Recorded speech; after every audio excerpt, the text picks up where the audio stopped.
You watched that whole thing unfold, didn't you, puppy dog? Okay, hey everybody. I won't have a voice for very long, so we're gonna go as far as we can go. Sorry, I apologize. I immediately sat down and dumped this entire glass of water all over my good keyboard, which is now drying, and my lap, and the floor, and the mouse, and everything. So I've got the backup keyboard going today. So, things that are happening. One, a whole bunch of filings for Bed Bath & Beyond have been redacted. They've been redacted, and they won't even open up the transcript for 60 days for various hearings they've had recently.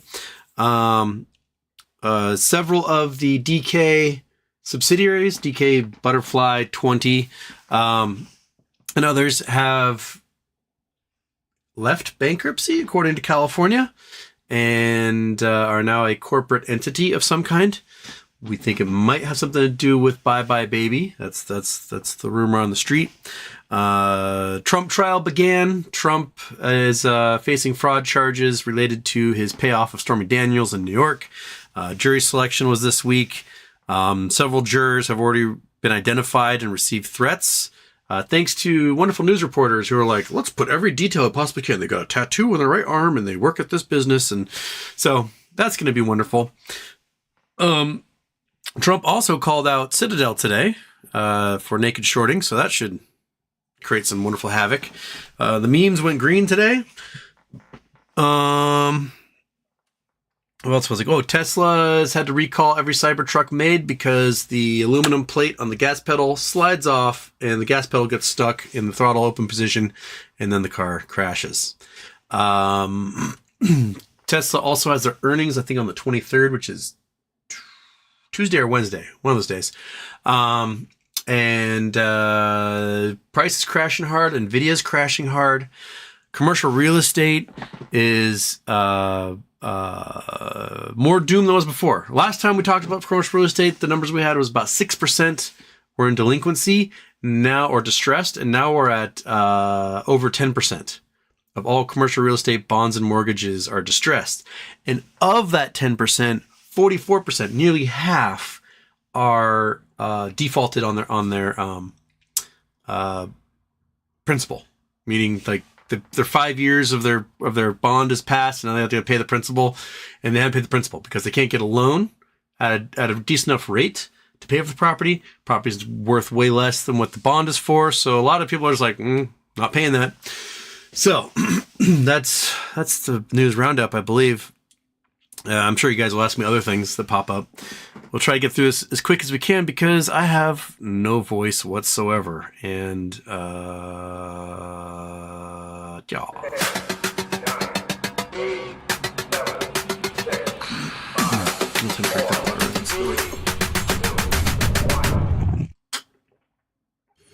Houston, we have a problem.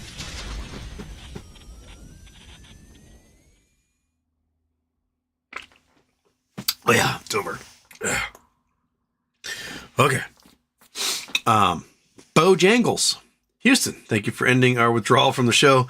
Getting a preview of what your MOA schedule for the show will be like sucked. It is, blame the tree pollen. It is so gnarly out there. I feel like I'm being murdered. I feel like I have amoebas eating my brain right now. So that's where I am. Thoughts on DJT trying to get meme investors? It's working so far. They're going green, even though they have no business model. Although I bet here's what I'm predicting is that Donald Trump has basically been using the RNC, the Republican National Committee, the Republican Party, to enrich himself. And my guess is what he will do, because he's got his daughter-in-law running the Republican Party now, and they basically fired anyone who would be like, I don't think that's right. Is that as we get close to the election, Donald Trump is going to do massive ad buys on Truth Social using the Republican National Committee money. Even though no one's going to see it, they'll do huge ad buys at inflated prices, and then will drum up and boost the value of DJT. That's my prediction. And the minute he loses the election, all that money's going to disappear, and True Social will go all over again. But yeah, I think it's good that he's like, hey, Citadel, you naked short. I think it's calling that out is good. Not that I like Donald Trump at all, but that it will force McHenry on the Financial Services Committee to actually maybe do something about NMTLP, right? That's the big complaint. So perhaps maybe, just maybe, that will get some work done on that behalf. Okay. Whew. My throat's so scratchy. I feel like I'm talking through sandpaper right now. Low B became problem solver. Fred Jones was first, and it's like an important first because I haven't had a show in a week. Probably stupid. I'm not redacted. You're redacted. Fred Jones, Houston. Good to have you back. Any news? Neckbridge Hydrocarbons seems like No Labs has price spikes every day now. Any news from No Labs? No Labs' last news was their conference they're at last week in California. Physiology conference. No news from Nextbridge was that they struck another deal for those prospects in Louisiana they purchased. That's them like $600,000 plus a percentage of any oil that's pumped from those prospects. Confusing. Hi, Houston, missed you. Where have you been? I've been home, trying to use my voice and it not working very well. So yeah, Keith Dixon talk about dry spell. I'm still dry, man. I'm as dry as Ben Shapiro's wife right now. Path to the Moon. Hey, Houston and crew. Counterfeit shares everywhere. Securities sold. Now you purchased. Indeed. Jimmy D. You market fit in the crash. I think we might be seeing it right now. Blue chips have been doing very poorly. Apple's down quite a lot. Nvidia's starting to crash. We are seeing weird emergency repos happen in the banking sector. The ISDA reported something like 80 banks on the brink yesterday. I think it's coming. It's coming pretty hard right now. It's coming all over the market, just getting everybody everywhere. Don Sister Shadem. Are there other finance YouTubers you watch regularly or occasionally? You're always number one, but do you have any recs? I watch clips when I can. I like the brothers, Rocky and Jamie. I try to catch PP Show when I can, but oftentimes I don't have the time. What's his name? Mr. Nobody, or what's he called? The one that's doing the deep dives into Nvidia. I cannot remember his name. An important person. What's that guy's? Oh, what's his name? It's called. I like his stuff too. He does really good investigative stuff. Yeah. I can't think.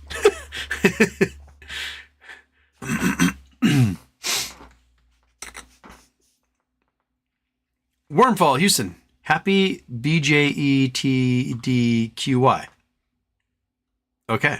What are your reflections and or learnings as you've been on this investor journey over the last few years and the show? I think the big thing is that our opponent is dynamic and adaptive. And they still don't have an answer for buy and hold. They just don't. Beyond short more. And they try to figure out when and where they can short more to make it most impactful. And sometimes it hammers it back down, but it always floats right back up again. That, and I think they're trying to see how long they can outlast us. And it becomes sort of like a war of attrition at that point. Like, are we able to hold forever? But we also see some people like hold. They've experienced some sort of tragedy in their life, medical issue, weird expense, child goes off to college, they lose a job, and I don't blame them. If you have to sell, you got to sell because you got to keep living, and that happens to people. But yeah, we have a very dynamic opponent who is evil. And they'll do whatever they can to squash us. They'll spend whatever money they can to get shills out there, to post FUD, misleading articles, try to front load trades and steal information and do all sorts of squirrely stuff. And they, because it's cheaper than actually paying us. If MOAS were to happen, they would owe us trillions that they don't have. So they'll spend tens of millions on all of the shady things possible to keep themselves from having to spend that trillions. That's just business sense right there. So yeah, you'll find them everywhere. You'll find them. They'll come in. They'll do great DD for a few weeks or a couple months, and all of a sudden, a switch will flip, and all their DD is negative. Like, weird, Theo Rico, weird, Bruno, weird. Like, weird how that happens. You guys are on our side, and then all of a sudden you're not anymore, and you just nothing but negative, fuddy crap comes out. Derek Colhorse. I'm an hour and a half into Tuxter on JRE. Is there a redeeming thing about this guy? You're talking about Tucker Carlson? Is that what you're talking about? No. There's not. Brendan Wells is here. Can I read? Happy 423rd birthday, Houston. Canada tries to bail out real estate developers with 30-year mortgages, and then the boat's sinking and filling with water, and you can bail fast enough. It's a great idea to just mortgage to stop the housing crisis. Well, buckle up. We're in for a wild ride. Canada's always interesting because you guys have an incredible amount of land, and you're the home of the trees. So why are construction costs so high? I know conservatives are trying to blame permitting processes in Canada. That permitting is 60% of building a home, which that doesn't seem to make sense to me. But I think the big problem is that Canada for so long has had a stable economy and a stable currency, hard currency, and that a lot of foreigners and criminal element buy up real estate and jack up the prices. And then they don't live there. They still live in Hong Kong or Moscow or UAE or Saudi Arabia or whatever. And they buy up the real estate and it sits there empty. And then you have, you've got these crazy real estate investment portfolios buying up 100,000 homes, using them for short-term rentals, taking homes out of the market. I think Canada's a microcosm for what's happening globally with short-term rentals and corporate buying up of real estate. I don't know if we'll ever get a solution to that in any nation, short from being like, no, you can't own all those homes. Sell them now. And forcing, these large investment funds and private equity dudes to just sell all these homes, put them back on the market. And everyone freaks out. Oh, housing prices are dropping. I'm losing equity, blah, blah, blah. But at the same time, we all know the homes are too expensive, that they have to lose equity. They've got to lose, homes in North America should probably lose about 60% of their equity to become affordable again. And there's no other way to make it so that people can live their lives unless you do that. And we see homes as the most stable investment we can have as investors. And I don't know, we need to sort of change the outlook on real estate from being like, it is an investment, to everyone needs a place to live. And I don't know necessarily how we do that, but we're going to find ourselves in that position at some point, and everyone needs a place to live. That's as simple as it gets. Chris Taylor. Hey, glad you were back, Houston. What up, chat? Thank you. We'll see how long it'll last. Red Jones, Nvidia dropping like a rock. Let's look at what they did today. I gotta open up another window. I gotta put that window over into this monitor, and then I gotta make that big. And then I gotta go. My hand does not use this keyboard. Nvidia. It is dropping like a rock. Holy shit! It's down $84. Gosh dang. Scene. Chrome.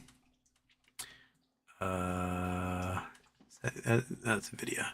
Yes. Okay. There we go. Yeah, down $84.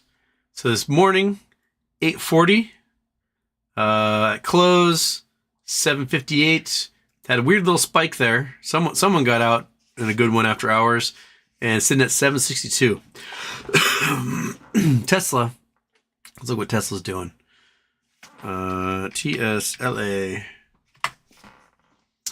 Tesla is only down $2, so not too shabby. But I think after, when is the 23rd? 23rd Tuesday? 23rd is Tuesday. They do their earnings on Tuesday. I don't think they're going to be that good.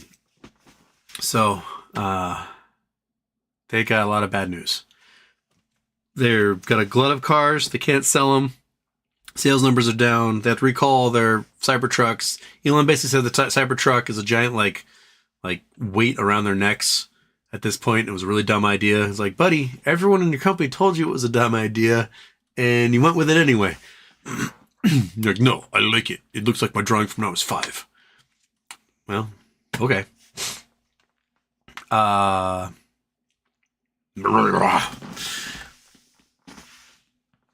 Citizen 54, so much to talk about. We'll get there.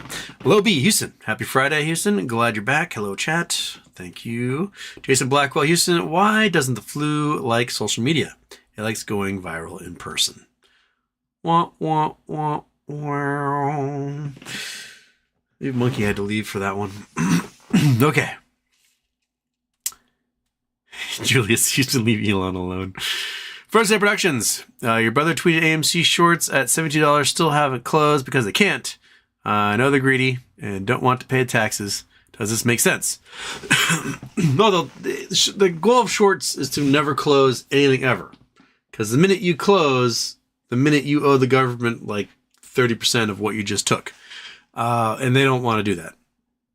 So they will hope and pray that it goes to zero. But right now, at AMC, there isn't a single short on AMC who is not like in the black. The current price is the equivalent of 30 cents. Anyway, I had a little green today, along with all the meme stocks, but it's equivalent price of 30 cents pre-split or pre-reverse split. And for a stock that was at 70 something dollars to be at 30 cents, if you short at 70 something dollars, you don't have anything to worry about for a long, long, long, long time, if ever. And anytime that there's a big green day on the stock, Adam Aaron dumps 25 million shares in the market and hammers it right back down again. He dilutes.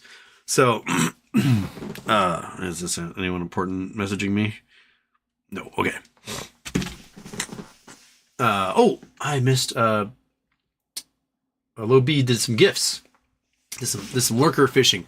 Laza, Gary Klopp, Zebra Cove, Jennifer Lomas, Thomas Dubois, Turkish, Not Your Friend, Keegan Murphy, Thak Blano. So you got a few, 1, 2, 3, 4, 5. Got 5 lurkers in that one. Nice cast, Low B. And then Crayon Green did 5 of them. So Don Caesar Shadem, Big G's, Brendan Wells, Alex F, and Michael Haight. Got at least 1 in there. Nice. So 6 lurkers brought out into the open with some lurker fishing. I like. Okay. Ludicrous Speed. How does Trump already know which hedge funds are shorting him when AMC, GME, etc. apparently don't after years of being shorted? They're just going with what we've pointed out. That hey, Citadel, you're the market maker who's got the market maker exemption and you owe $60 bajillion and security sold, not yet delivered. And he's got someone in his campaign who's like, tweet about this, you will get favor. And that's exactly what he's doing. Don Shatum, were the earthquakes in New York last week one-off, or is there something going on underground? Most likely one-off. So, we can look at the East Coast here. Give me a sec. Google Earth open up here. Will I also drink some more water?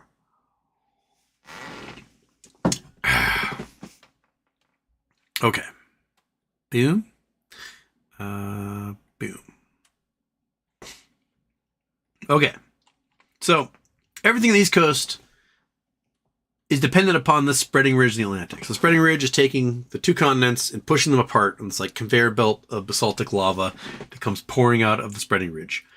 Now, that means you don't get any new mountain building. You've got ancient mountains that were left over for when these two continents smashed together and made a giant mountain range. We talked about before the Appalachian Mountains, which go up basically Alabama, all the way up through the eastern seaboard, all the way into like Newfoundland and New Brunswick and out to the ocean, are the same mountain range as those you find in Greenland. And on the opposite side of the spreading ridge, what you find in Norway, what you find in the Pyrenees, what you find in Atlas Mountains in Morocco. Those were all the same mountain range at one point. And since at one time, they were as tall as the Himalaya. So you can look at the Himalaya and see just how crazy big these mountains are. You know, they go up, they touch almost 30,000 feet in the air. And at one time, 250 million years ago, the mountain range that was the Appalachians, Atlas, Norwegian coast mountain range and everything, those were about 30,000 feet in the air. They were huge. And then all of a sudden, they started ripping apart and the spreading ridge formed, the ocean came between them, and they've been eroding ever since. So when you look at the mountains that you find in here, you can go to like, whoa, I need to turn the roads off. That's for sure. Roads. Where are you? Turn off roads. There we go. You can see that they're all wrinkly because they were smushed together and built up. But a lot of the mountain has eroded away over the last 150, 200 million years. And what that did was made these big giant fans along the eastern shoreline of North America of all this silt being brought down by the river systems.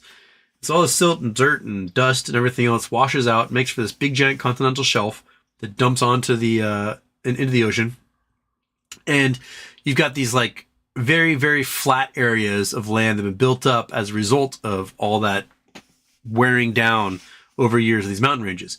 And what's now exposed, these mountains go up to like 5,000-6,000 feet. They're not very big. But what's exposed on them are what was at the bottom at one time. This is like ancient 500 million year old rock that was buried a long time ago is now exposed because everything else is worn away up top.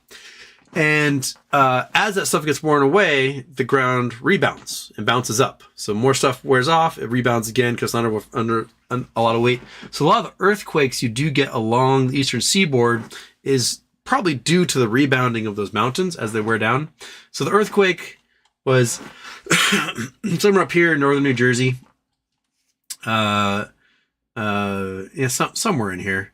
And you got a little bit of wrinkling in this area.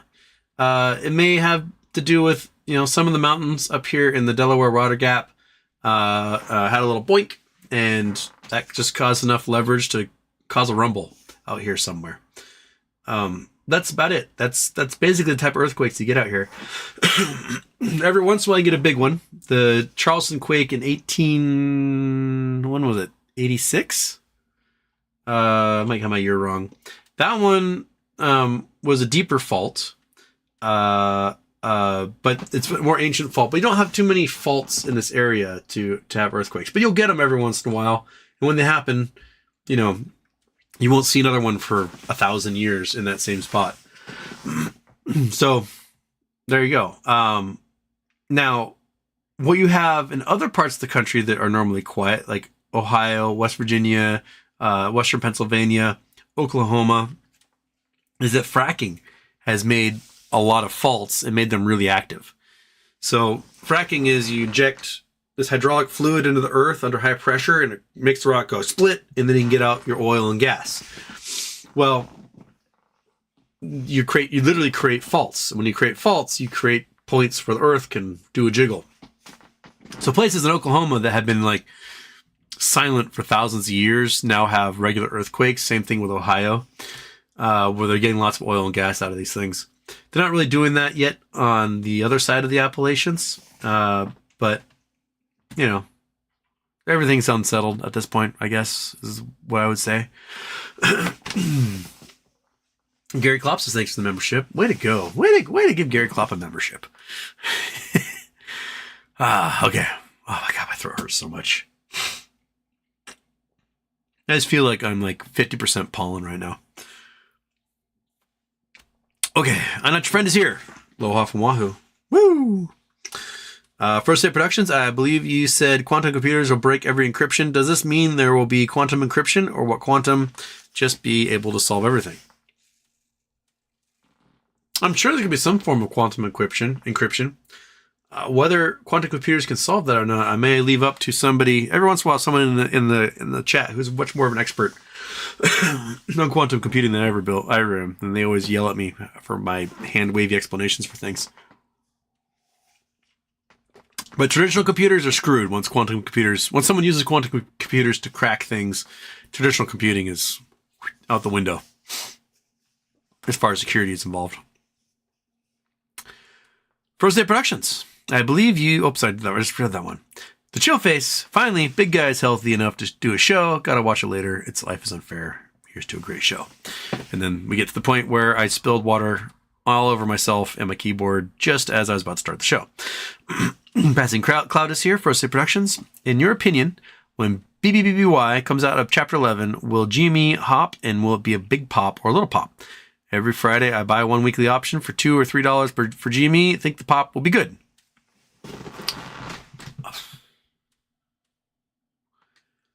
I think it depends on how BBBY leaves bankruptcy.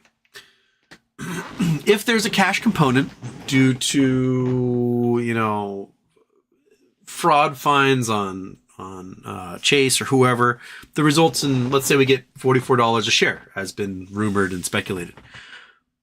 Imagine you have 500,000 investors-ish in Bed Bath & Beyond who all get several $100,000 each out of this, right? I think we're seeing the average investor has about 10,000 shares, so they get $400,000 sucker.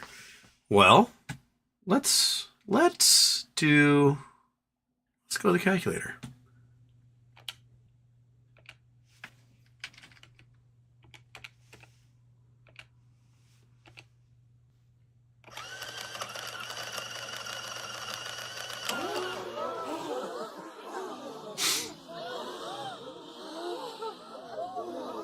Turn off the calculator intro before you go to calculator.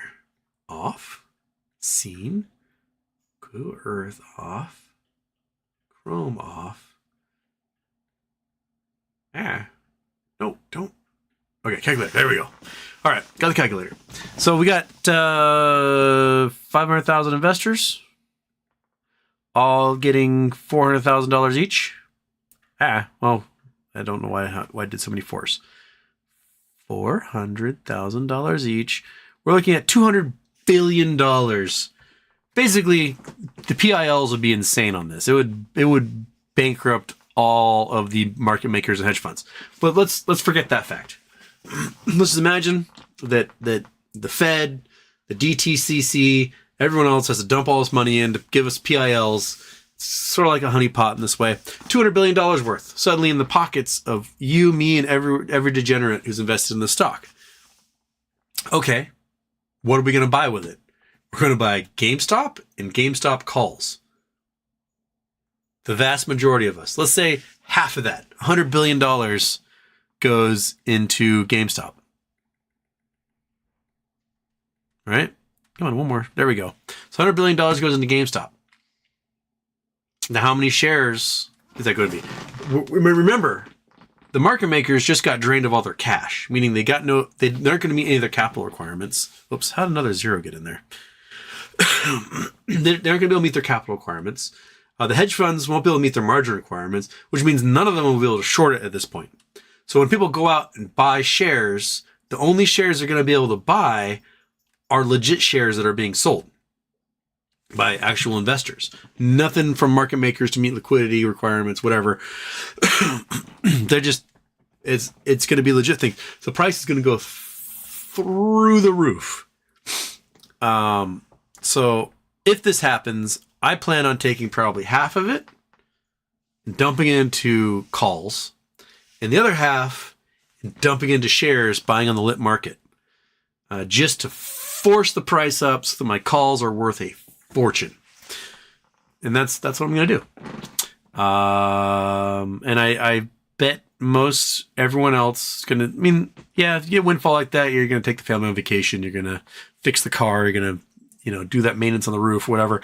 But you still have several $100,000 left over, and you're going to buy GameStop with it. I have no doubt. Now, if it comes out that GameStop is acquiring the company, or Ryan Cohen is, and that they're now like, whoop, that could also affect the price and cause it to rocket as well. So, the only way this doesn't work is if nothing emerges from reorganization, which why that would be doesn't make any sense to me because of just how many documents have been redacted by the court. Like if the company's going to go bankrupt and disappear forever, you wouldn't bother redacting anything. It's like nothing but bad news, send. And then all that bad news goes out there and everyone goes, oh, this stock is done. But if you've got secret plays and merger and acquisitions happening, there's a lot of incentive to redact this stuff. There's zero incentive to redact anything on a company that's dead and gone. There's no point. You already took the trading weight in the stock, so it's not like anyone's investment is at play here. The only reason you redact that is that there's a merger and acquisition going on that needs to be kept quiet until the time is right. That's it. Oh my God, my throat hurts so much. Monkey, my throat hurts. Hi, kitten. Oh, we're just going to do a little walk by stare. Okay.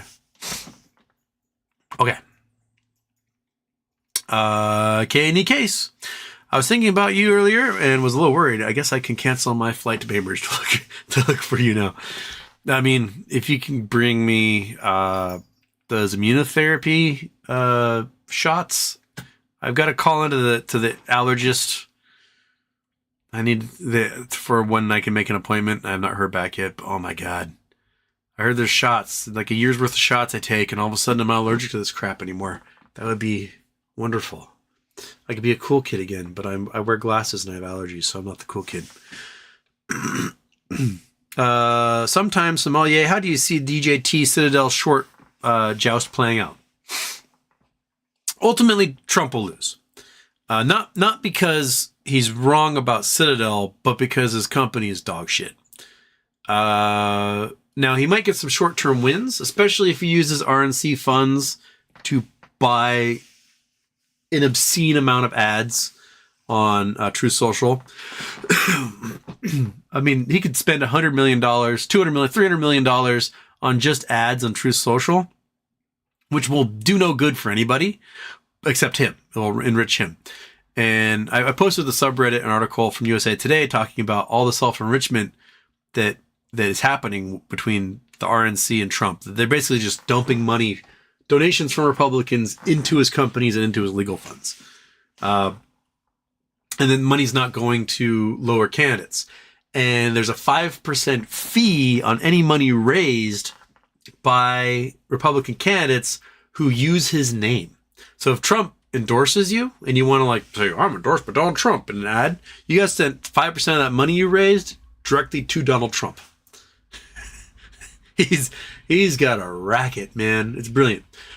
But it can allow him to have some incredible quarter reporting and be like, look, we made a profit this quarter. Even though we don't have any users and no one likes my platform and no one saw these ads, but we spent $500 million of the RNC money on True Social ads. And, he knows he's not going to win. So he might as well get as much cash as he can out of that whole thing. And because he owns 70% of the company, all that profit will go basically to him. He'd be like, yeah, I got all the profit. You guys can go suck an egg. So short term, I think he's got to play. Long term, once the RNC money dries up, they go back to $1 million a quarter in advertising revenue and losing $60 million a year or whatever. So it's not a very sustainable company long term, but short term, it's good for meme stocks in that it will force a lot of Republicans in the House who have been wary of jumping on board with the Finance Committee to investigate things like MMTLP. It'll force them to like, oh, maybe we got to do this now because Trump's on board. So I'll take that. I'll use it to my advantage.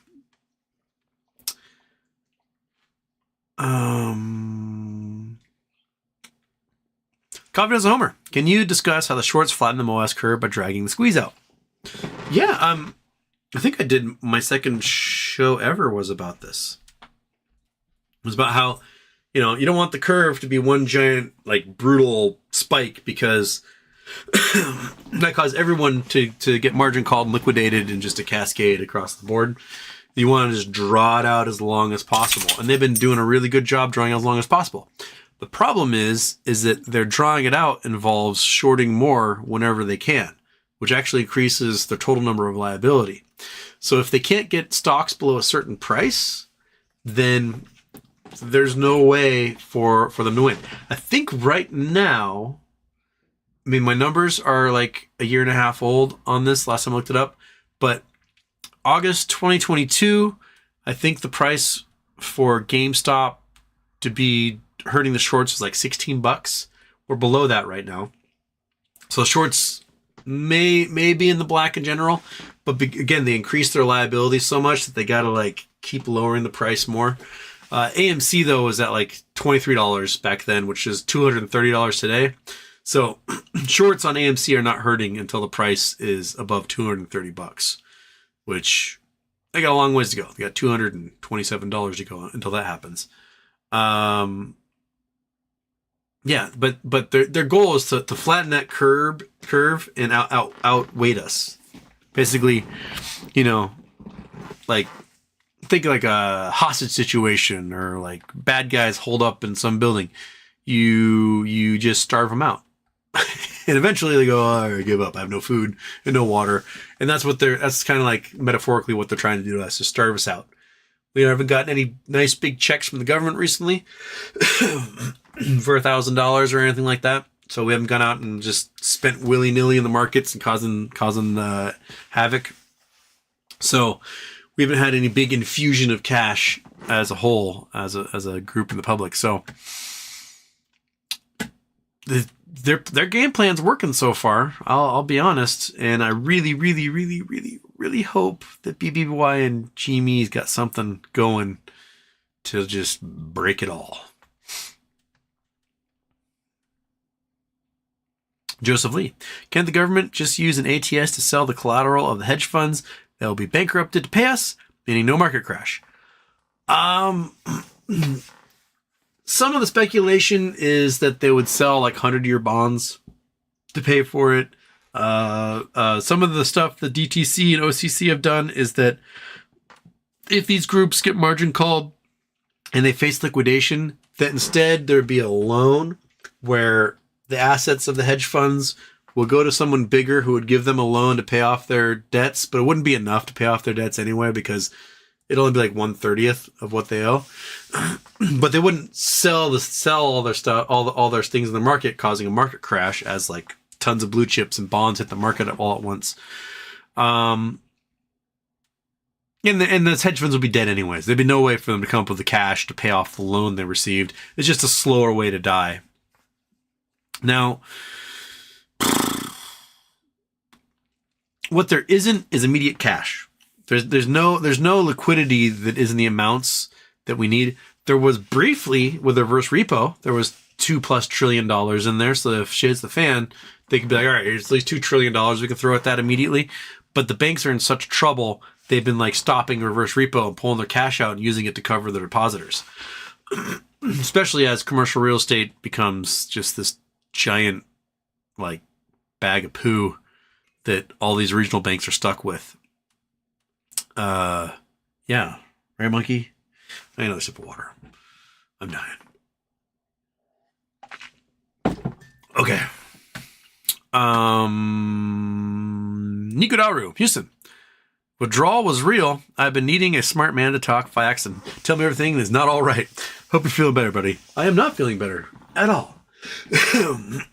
But I figure like 8 days without a show, I might as well just do one, right, monkey? I don't have any. I'm out. Oh no, I do have the greenies. Okay. I'm getting stared at because it's been so long she's actually had a treat.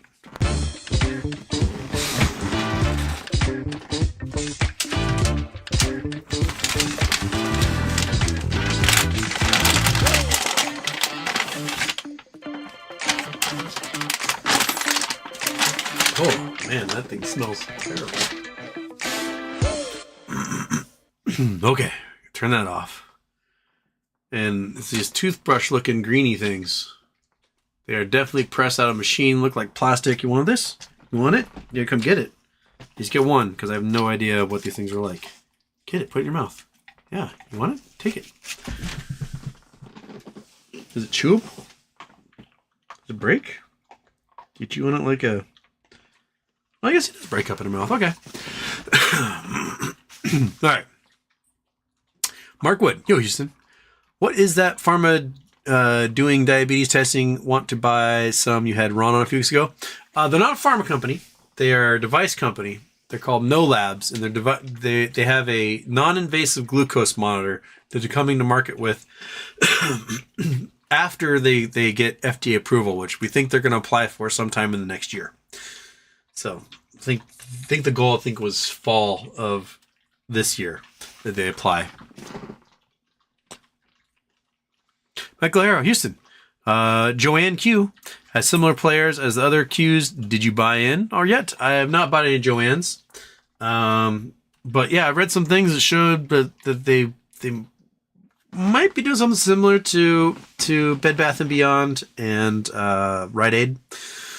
But I mean, if the goal is to come out of this thing with a whole bunch of retail firepower behind you, then doing credit bids on these companies is a great way to immediately build market and to like take, I don't know, a couple $1 billion and all of a sudden having like $100 billion in assets.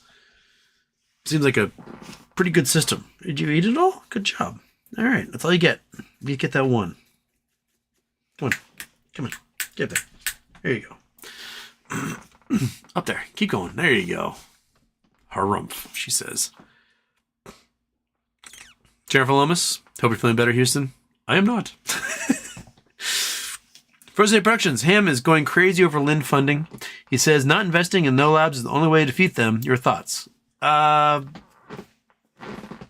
seems silly. Because, I mean, he's heavily invested in other companies that Lind funded. Talks about them all the time. I think the only way to defeat Lind, as far as No Labs is concerned, is to get the FDA approval. Or at least get to the point where they're applying for FDA approval, because that will blow the stock out of the water. But yeah, not investing in them when they've got a proven technology that has a straightforward goal. I don't see it. That doesn't make sense to me. It's like people say that I'm going to protest election by not voting. Cool. Your ideological opponents, thank you for your protest not voting. They really hate it when the people who aren't going to vote for them don't vote. Thomas Dubois here. Howdy, neighbor. Rose Productions. Saw pictures of your car. That's a babe magnet. Can I say babe? Yeah, the car is running great. It's all fixed. It's dialed. Except I got to do the air conditioner. But yeah, but I'm not allowed to drive it because Washington State has not hired anyone to do inspections on totaled vehicles in a long time. And Tuesday at 11 a.m., they open up the slots for Washington State Patrol inspections, and it's like a month out. So this Tuesday, at 11 a.m. I go on the internet and hope I get a spot. and then I can have a car I'm allowed to drive. It's very annoying. It's so silly because like you got hit in the taillight, right? And the insurance company's like, "Yeah, total it," and we fixed that. Pulled the little dent out, put the taillight in. It's good to go. But according to the state, it's a pile of parts and not a car until someone from Washington State Patrol goes, "You're right, this is a car again," and then stamp. It's silly. Like it's not like the car was actually totaled. It was just totaled in name only. Okay. But yeah, it's a sweet little car. It runs really well. Bojangles, Ham should be explaining what management of GTI has been up to after all these and not legal advice uncovered. Alexander K, welcome back, Houston. Cactus Whack, the tide is shifting. Zebra Cove, Trump is exposing naked shorts. What now, Houston? Why Houston hates Trump so much, though? Well, Trump is a fascist and a racist and a rapist and a fraudster and sold out the nation to hostile foreign nations. Self-enriched himself, used the office, violated the moment's cause, countless frauds, tried to overthrow the country violently, partnered with Nazis to run his policy. That's why I hate him. I will use him in this case. I will use Trump to bring attention to naked shorting. It may backfire because he's a toxic brand. So people may go, if he's talking about naked shorting, it's probably a lie. And so it's the whole don't cry wolf thing. But yeah, Trump is a shitty human being. He's an absolutely terrible human being who should not be trusted in any way, shape, or form. But we might be able to use him to our advantage in this case. Andrew Dowell, Houston, miss you. Well, thank you. Gary Klopp, welcome back. Dan Busutil? Seems that Trump is a better ally than Joe, but Houston's cognitive dissonance is outstanding. I mean, there's that old Onion article, Worst Person You Know, made a really good point. That's one of these situations. His company is legitimately being shorted because it's a crappy company. True Social is a terrible company that will go nowhere. And its only hope is that Donald Trump's family controlling the Republican National Committee and funneling unnecessarily hundreds of millions of dollars on True Social is the only way it'll make money ever. And none of you will see a dime of it. Trump will spend all the money on himself, and it'll just be a giant laundering operation. And then once controlled RNC disappears, when he loses the election again, then True Social will have no income after that, because the user base isn't going to grow. It's who wants to go hang out with a bunch of insurrectionists and Nazis all day long. Elon has proved that it's terrible for Twitter, but he doesn't seem to care. And let alone a website that was specifically designed to cater to those folks. But there you go. Michael Anthony's here. And Dan Busatil is also transphobic, so we got that going for him. Do you think a lot about trans people, more than trans people probably do at this point? First impressions. I need MMTLP resolution or BBY payout. My electrician bill is $25,000. My roof is $20,000. Let's do this. Oh man. Yeah.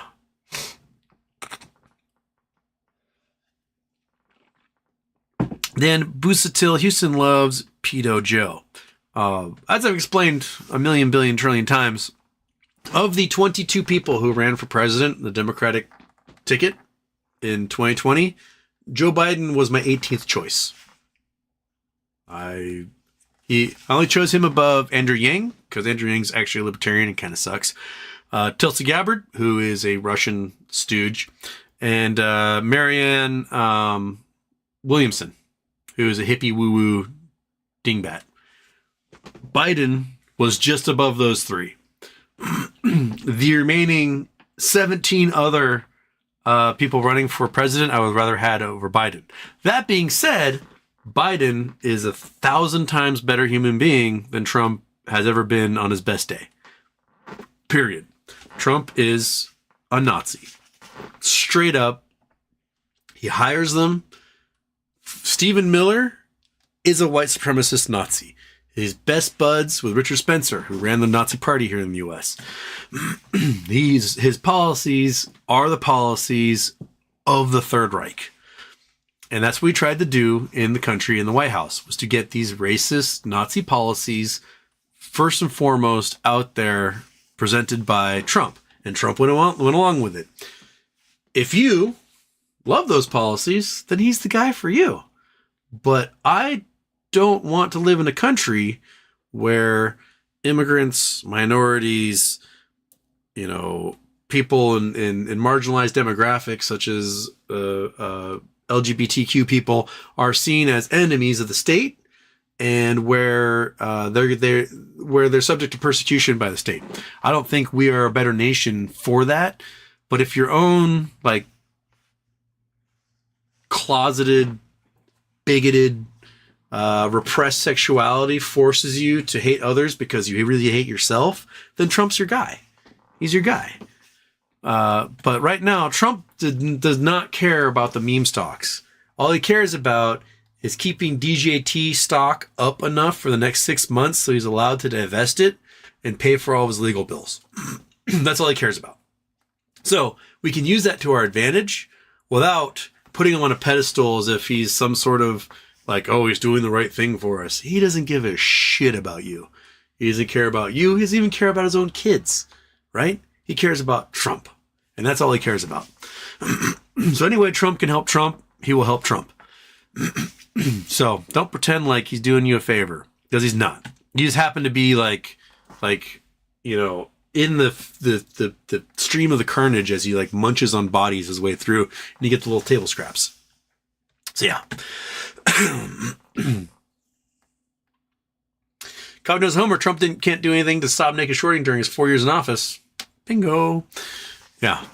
Low B celebrating. Super Cove, 4 years of crap Biden, and Houston still think Trump is bad. But Trump is bad. I just explained how he's bad. I mean, Trump, let's look at financial policy. Just financial policy alone, right? Take a sip of water first before I go into this.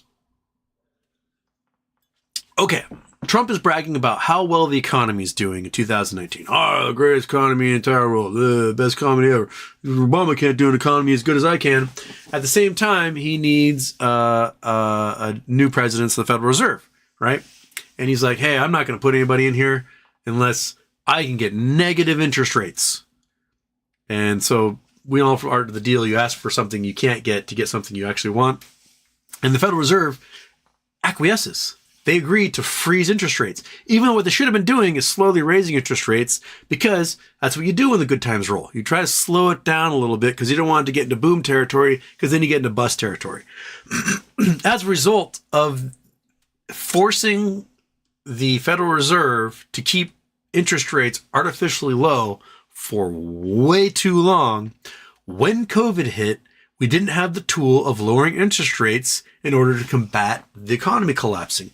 Instead, the only tool we had was printing trillions upon trillions of dollars, which did what? Caused the inflation we're seeing today, right? So Trump is bad on economic policy. Just straight up bad. He completely broke the cycle that we're supposed to go through to make sure that we don't have bad crashes in the economy. So now we've got this giant bubble as a result of printing too much cash. Way too much. We printed more money in 2020 than we had ever before. There's so much cash floating around at a time when companies had to slow down production of products because can't have two people in the same room at the same time when we don't have a vaccine, causing a supply chain issue across the entire globe, causing a huge spike in prices on things. When people have too much cash on hand, meaning they're going to buy the stuff anyway at these inflated prices, and those prices just won't come down, because that's not how inflation works. You rarely get deflation on anything. So we're dealing with an inflated economy based entirely upon the fact Trump didn't want interest rates to go up when they should have, and that we had to print a bunch of money because Trump didn't let those interest rates go up. On top of that, we still had a huge, giant pandemic that was the result of his tax cuts. Trump cut taxes for a bunch of rich people in order to pay for them, fired the pandemic response team, and got rid of the USAID reaction force, which are the ones who stopped pandemics in their tracks. So that when we actually got presented with a novel virus pandemic, it ran roughshod through the entire globe without having the only nation with the proper infrastructure in place was able to do anything about it because we fired the infrastructure. Which led us to having to print a bunch of money, which led to inflation, which led to every fucking having to scan stupid menus at a restaurant and just saving $80 million on the USAID program and the pandemic response team cost us $20 trillion. This is no different than when the Bush administration refused to give the Army Corps of Engineers $30 million to fix the levees in New Orleans, and when Katrina hit, cost us $500 billion in damage. You don't save money by cutting maintenance. Maintenance saves you money. You need an oil change for your car? Go get the oil change. Yeah, it'll cost you $50, but it's cheaper than spending $2,000 on a new engine, right? This short-sighted crap costs us so much money in cataclysmic disaster in the end that it just blows my mind. Pave your roads, and then you don't have to pay for a whole bunch of cars getting their rims dented and dropping their mufflers and crap. Just maintenance, man. Pay for your maintenance, and society is so much better. But no, make sure the billionaires get their extra $1 billion and everyone else can go fuck themselves.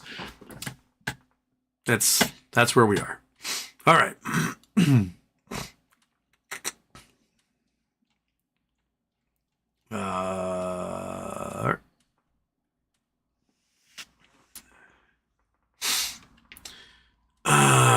And then Dan's just doubling down on his bigotry. Dan says, talking through sandpaper. When you talk politics, you talk through your arse. Says the guy who's thinking about ladies with dicks constantly.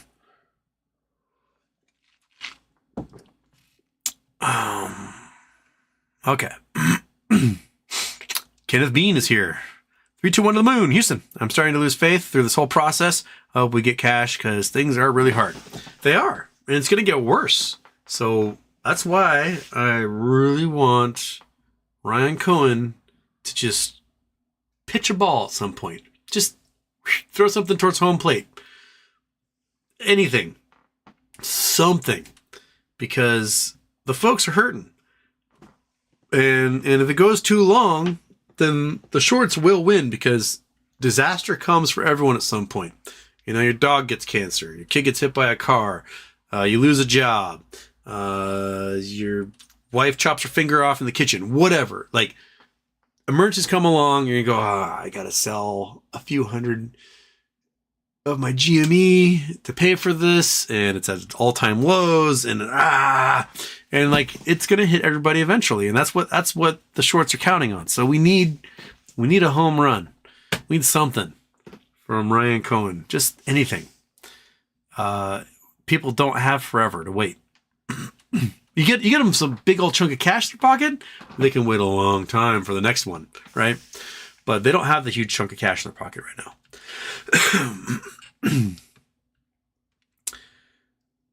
Jack Liver Houston, thinking back on your old exit plan for GME, 1 share at a price and then increase share price infinity pool. Does that thought process still stand today? Yeah. It's that's when MOAS is MOAS, and when it hits, go for the gold on that. EB Houston, Republican here. If you can please ignore the Trump commenters while you and I would disagree on politics. Now, a lot of us really like your show and appreciate your insights on stocks, science, and other fun stuff. I mean, it's hard to ignore the Trump things in general, especially when he's facing 91 criminal indictments in 4 jurisdictions, like felony indictments. It's very likely, the trial I think starts on Monday, so that's when I'm expecting opening remarks. Trial might last 2, maybe 3 weeks, and then goes to a verdict. If the verdict is guilty, Trump can be sentenced by June, which means Trump could be reporting to prison before the Republican National Committee happens. That is a big deal. That is a huge thing. It's going to make for news. The market's going to react to it. All sorts of things are going to happen. And I think it's very likely he's going to get convicted because the people who were involved in the crime were also convicted. So why would the guy who's the mastermind not be? So it's going to happen. It's the reality we live in. And, you know, it's just the way it is. And like, I can try to avoid talking about reality, but what good does that do for anybody? Right? No, nothing. Like, we got to talk about the elephant in the room because it's a really big elephant and it's right there in the room staring at us. And we got to acknowledge that it's right there. So I appreciate it. I appreciate you watch the show and you like to talk about the science and the fun stuff as well, but it's the reality of it. I'm not going to change who I am and the way I think and feel and how I incorporate all the science and fun facts I know into the philosophy of life that I hold because it's incompatible to, yeah. No, brother, I meant ignore your Trump commentators on the show. Love you, bro. Okay. It's hard.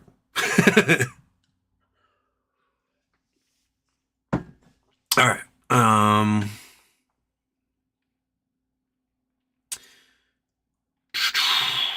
Jack Liver, do you think a bank crash has any bearing on dislodging short sellers from positions? Yes. Bank stocks crashing causes everything else to crash. If commercial real estate crashes, then a whole bunch of bonds held by banks, a whole bunch of bonds held by market makers, by hedge funds, everything else will crash along with it. It brings down the entire economy. There's no way to avoid like $1 trillion just going out of the economy all at once due to commercial real estate dropping to nothing. I think it causes an overall market crash, personally. And if a market crashes, then the assets of all those hedge funds drop, which means their margin balloons to the roof, and they're all getting margin called. Happened in '08. It can happen again right now. So that's what I think. You know, will BBBY or GME happen first, or will the banks all go kaput? Mm-hmm. Pick one. And has anything changed in your mind? I mean, I think the things that have changed the most over the last couple of years is my opinion of Adam Aron and AMC. June 2021, AMC had the ability to cause the entire thing to explode. Their market cap was over $50 billion, stock price at 70-something bucks, and it just went because Adam Aron dumped 25 million shares into a short hedge fund at a fixed price below that of market price. And then what did the hedge fund do? They sold those 25 million shares directly in the market, causing the end of the run. And he's done that consistently ever since. Whenever there's a chance the AMC would run again and have huge price spikes, Adam Aron would dump a bunch of shares in the market, or to short hedge funds at a discount. I think that's the thing that has changed the most for me in the last 3 years. Going, yes, he's not one of us, and he's really bad at this whole running a company thing. So, what does surprise me is the continued lack of involvement by regulators to do something about naked shorting. They know it's a problem. We see their documents are like, this is kind of a problem. And then everyone's like, let's ignore that for now.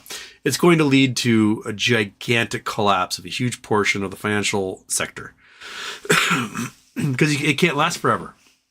We are in a tulip bubble right now. There's no reason the market is as high, should be as high as it is. The Buff Index says it's 100% too high. There's everything is spiking through fraud. Nvidia is spiking through fraud. Nvidia takes a bunch of cash, gives it to some unknown company. That unknown company uses that cash to buy a whole bunch of chips from Nvidia. Oh, Nvidia, our sales are up. Whoa, boy. And then that company is owned by an Irish mobster, some other criminal. And then they use those chips to funnel them into China against trade restrictions. So it's a huge, giant bubble of fraud, and so many of these things. and like, you know, the profit that Tesla had was from the Bitcoin they sold, not from the cars they sold. Now they're out of Bitcoin, and I don't know how they're gonna make sure in the reporting now that things are like honky dory doing a-okay. So yeah.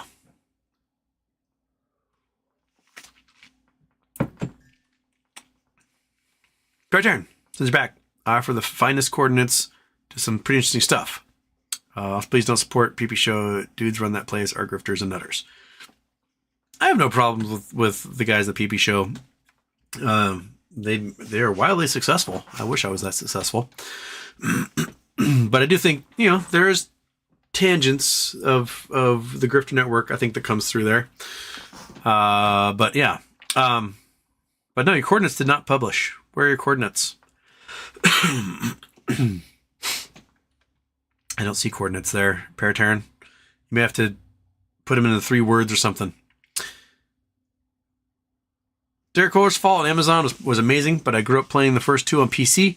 I watched the first couple episodes. My roommate and I are going to watch some more this weekend. So it's been pretty good so far. I like that they keep video game logic in the storyline, so that there's like stims, right? Like, oh, I've got a hole in me. Put a stim in yourself and you're good to go. Dog's dead. Put a stim in it. It's good to go. And then they keep the goofy weapons like the junk gun and stuff. I appreciate that.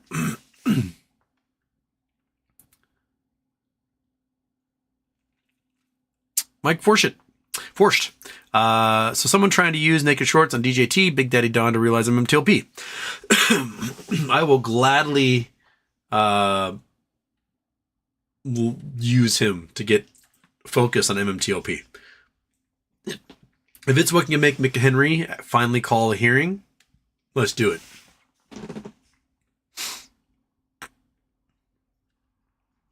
Gotta read.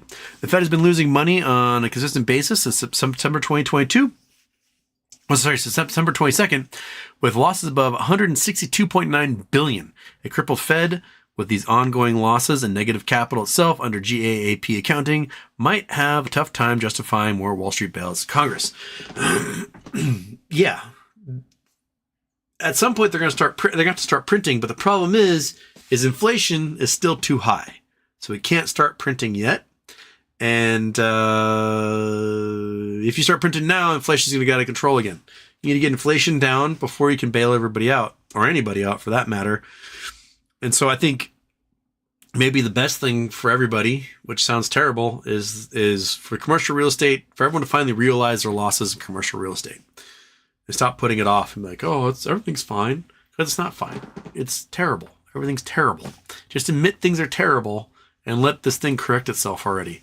And then you can go to saving everything all over again and lower the interest rates and do all the stuff that can like get us right back up. Low B's on a spree. She's got memberships for Buckdot, False Flags, Question House, Javi A, MS, Mantan, K-Bo, Hot Pocket Rebel, Jeffrey Reed, Joe Witchman, and Squamps. Oh, Squamps didn't get one. He just was also agreeing with everybody else. Okay, every rock now what? Make a list of your top 10.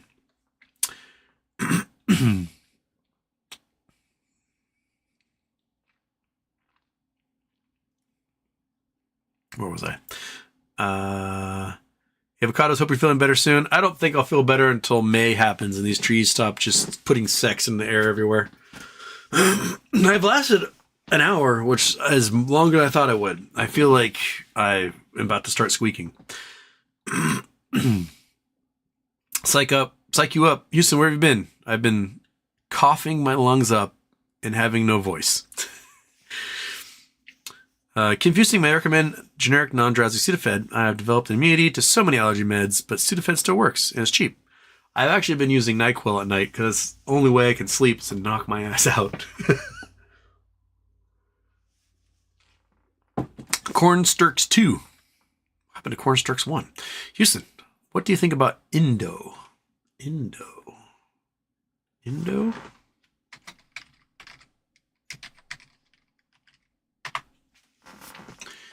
Indonesian Energy Corp? Or is Indo a coin?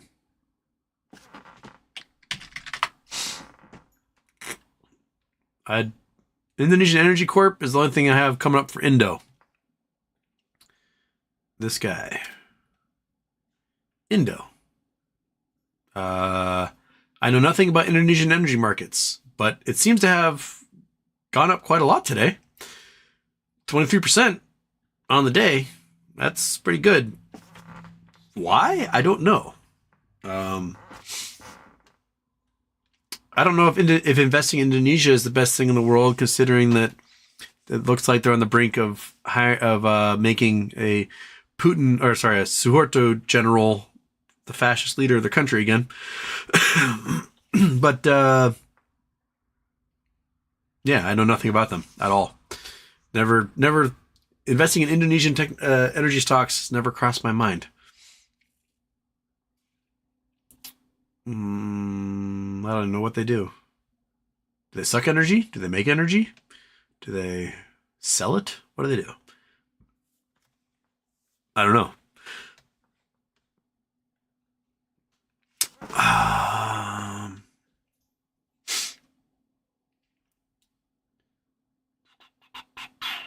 Erica Houston, can you tell us something about the CAT system? The Consolidated Audit Trail. The idea behind CAT system, as far as I know, is it allows people or the regulators to trace where sales of securities came from. So they go, this person over here has this stock. They bought it from this person over here, who got it from this person over there, who got it from this person over there. It allows us to follow where those came from, which in turn would theoretically allow regulators to see specifically who has naked sold, how much, and when. Whether they actually look at it to do that or make it known to the public that they've done that, not a clue. But theoretically they could do that with the CAT system.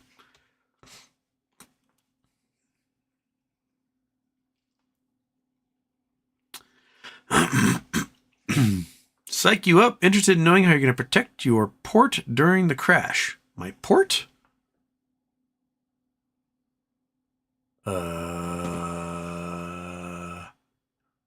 Which port? Turkish. Hi, Brother Houston. Welcome back. Where's the money, Lebowski? And pie price went from 39 to 70 and back to 36. Yeah. Crazy stuff, man. I still, if anyone figures out how to get Pi coins out of the Pi network and into Binance or something, please tell me. I would love to sell these things. Even if I'm selling them as futures, I don't care. I would love to just sell them and have that cash. Mike Force, 6:27 p.m. Monkey farted, and that's why he left. Did you toot? Is that what you did? Were you being a tutor? You do run away when you do that. She's like, she goes, oh, I'm getting out of here. And she leaves and sticks me with it every time. My nose is still plugged. I can barely smell anything anyway. Big AI3 will catch replay tonight at work. Got to go to bed. No shows all week. I thought one of your stalkers took you out, man. Maybe they're the ones pumping all this dust in the air. Oh, here we go. Here's the Paraterran coordinates. Let's see what we got. Copy. Scene. Google Earth. Google Earth. Google Earth. Where are we going? Could not understand. Oh, because that needs to be a comma. That's why. Delete, comma. Here we go. Wait a minute. Damn it. I should have noticed it was 11 degrees north. No, I am not going there. You jerk. You know exactly where you're trying to take me, you slimy bag. All right. BBBYQ. Quercetin cured my tree pollen allergy. Check it out. You're welcome. All right. Quercetin. Quer, how do I spell that? Quer, Satan. Allergy. I never had tree allergies until I was like 33 or 34 years old. I was not allergic to anything until then. And now I just want MOS to happen so I never have to be in the Pacific Northwest between March 15th and May 1st ever again.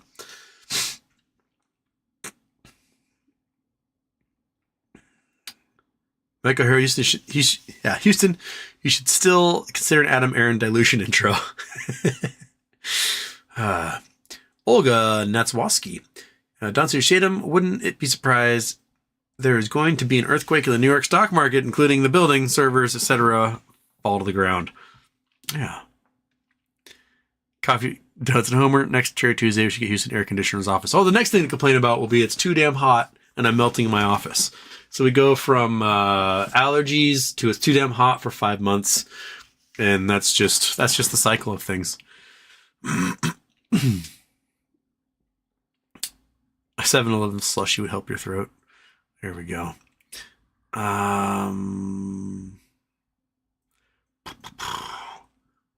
Forza Productions. Any truth to the earthquakes in New York City related to giant Stay Puft Marshmallow Man marching through Manhattan? Well, I've not seen the pictures of the Marshmallow Man doing that yet. But if he did, I'd say yeah. Cran Green, gifted some memberships.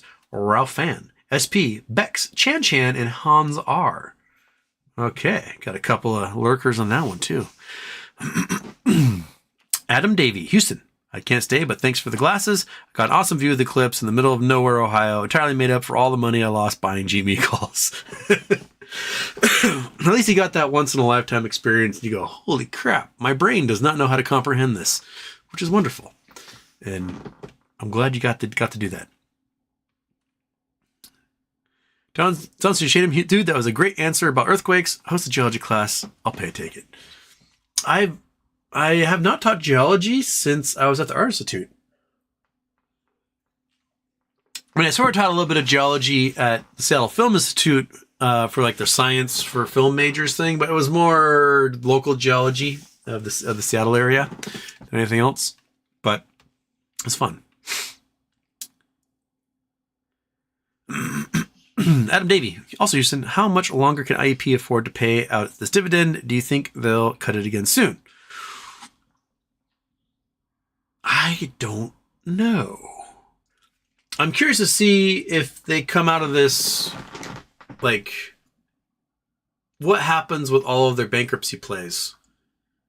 If they come out of it on top with just piles of cash and equity, then I think they're fine. If they don't come out of it with that stuff, then yeah, maybe they'd have to cut. They may have to cut that, or do a reverse split on the stock or something. But right now, most people take the stock as equity rather than as cash, and as long as they're taking it as equity, then they could probably do it for a while longer.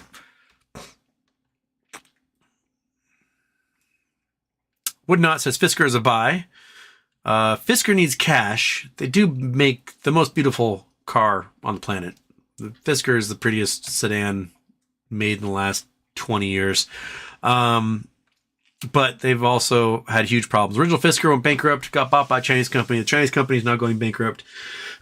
There's rumors that like Nissan or someone's going to pick them up. Who knows? Who knows? I have started seeing interesting things, marketing happen on my social media feeds for people doing like giveaways of Fiskers, like, hey, donate to this charity. We're giving away a Fisker something or other. And so they're starting to maybe do some marketing, trying to pull some folks from Tesla, etc. I mean, pretty car-wise, I'd rather have a Fisker than a Tesla. I'd rather have a Fisker than a Rivian. I think they're prettier. False flags. Thoughts on crypto halving? What exactly does that mean? How do you think it'll affect Hedgie's market? So there's so many blocks of Bitcoin that get released each time the problem is solved, math problem is solved, right? Which is this many Bitcoin. I forget what it originally was. It was like 256 coins or something each time. I'm asking you, Monkey. Can you tell me? It was 256 coins? Something like that. And then it halved. to 125 coins. And I think we're down to like 12 or 6 coins or something per block that gets solved. And we'll be down to like 3 coins, which means the amount of coins entering the market is reduced. So if we can expect, X number of thousands of coins a week to enter the marketplace to be sold because the miners are pulling that many out, mining that many, then that number will be reduced, making it harder for liquidity to happen across the market. That's basically the halving.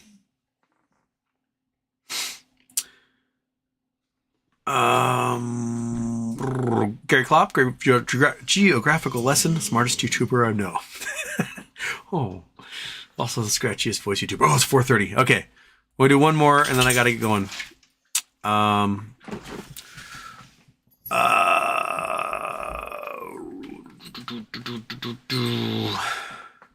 Park Life, what's had the most negative impact in the world today, recreational drugs or religion?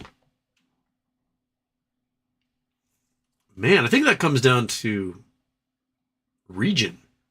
Like, I would say that, like, the opioid crisis in rural America is far more damaging than religion is.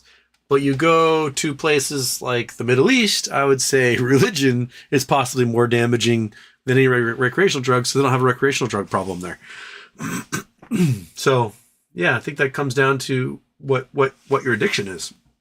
Is it fundamentalism, or is it like crushing blue pills and smoking them? Oh, okay. I can't talk anymore, and it's 4:30. I get going. Thank you guys for joining me. Hopefully, I can do more shows, but I'm actually surprised I lasted this long because I can feel it. Can you feel it in my voice right now? It's dying. Have a great day. And I'll catch you guys hopefully Monday. Yeah. Have a good weekend. It's going to be sunny and beautiful here, even if it is 90% pollen in the air. So we got that going for us. Classic intro. Go.